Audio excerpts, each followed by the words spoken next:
What is going on, everyone? Welcome back to my channel. I just got back from seeing Bradley Cooper's film, Is This Thing On? Facing middle age and an impending divorce, Alex, played by Will Arnett, finds new purpose in the New York comedy scene, while his wife, Tess, played by Dern, confronts the sacrifices she made for their family. Bradley Cooper plays a character named Balls. This is a film that is really striving for realism. The acting is very naturalistic. Most of the performances are about what's not said rather than what is said, and that's what makes them all so powerful and so strong. I think the opening until the title card drop is probably the best showcase for Dern and Arnett's insane chemistry here, because it's just, you're watching these two people who are just unable to communicate and how that's affecting their own personal life as they try to be parents and maintain friendships. It just all feels so incredibly real. I mean, Will Arnett and Dern are both incredible in this. That should be no surprise to anyone. They just deliver such great grounded performances. The pain that both of these characters feel is just so palpable by watching their eyes. Will Arnett's eyes in this are just so magnetic and so full of pain. Arnett's performance when he first steps on stage is brilliant. It might be my favorite thing he's done ever. Just the nerves he's experiencing, you feel it, the way he stutters, the way he tenses up, his eyes are kind of, shifting around. He's slightly tearing up as he begins talking about his own personal life. He is fantastic here, and you really get the sense that this is his first time that he's really opening up about anything. The whole idea of feeling the fear and doing it anyway is on full display here. Likewise, you can feel and see the frustration in Laura Dern's face and in her voice. She's fantastic. Most of her scenes are arguments with characters, especially with Arnett, but they play off of each other so well.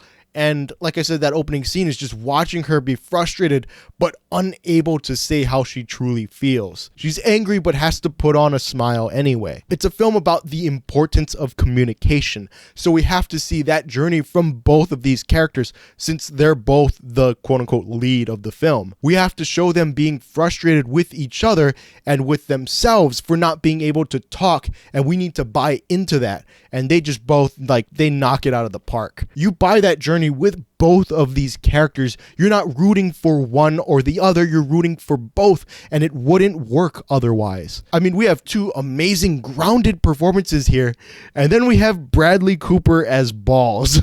I don't know why this character's in the movie. I wish he was in every scene. He does not fit the tone or the vibe of this film in the slightest. He's a comic relief character.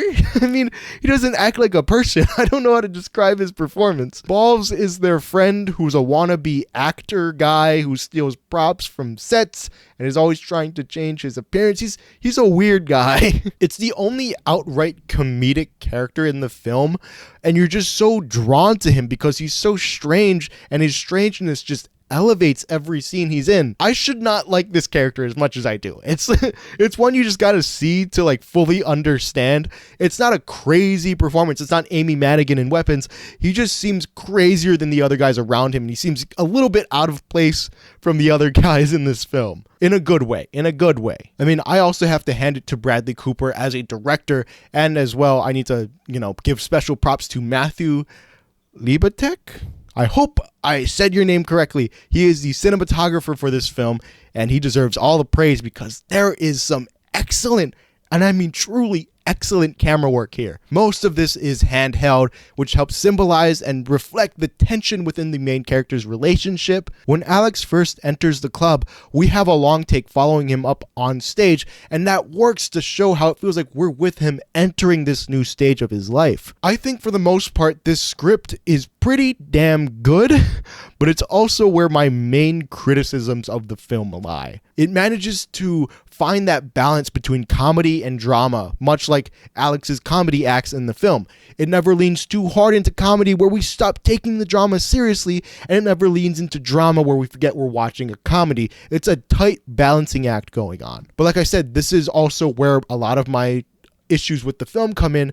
One of them is that there's so many side characters in this, and most of them don't get a satisfying conclusion. There's side characters that appear to be important to the story at first, but then completely disappear later on with no explanation given. And I get that that's something that happens in real life, but in a narrative sense, I think you need to address that.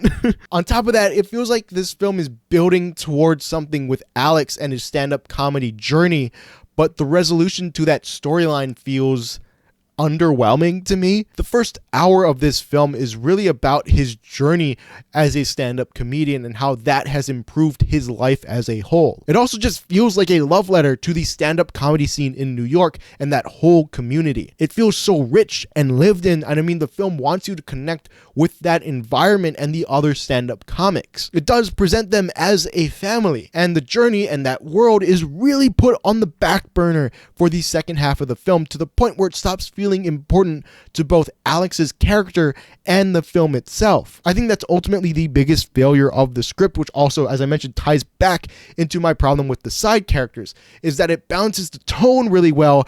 I'm just not sure it balanced the storylines as well in the second half. But overall, I still really liked Is This Thing On? I think it's worth a watch. I was very moved by the performances. I think this is worth watching for the performances and the camera work alone.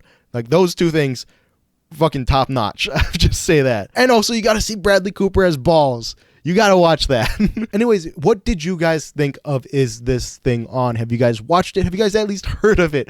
Let me know down in the comments below. I'd be really interested to knowing your thoughts. But yeah, that's gonna be it for me today. So thank you guys so much for watching, and I will see you in the next one. Long live cinema.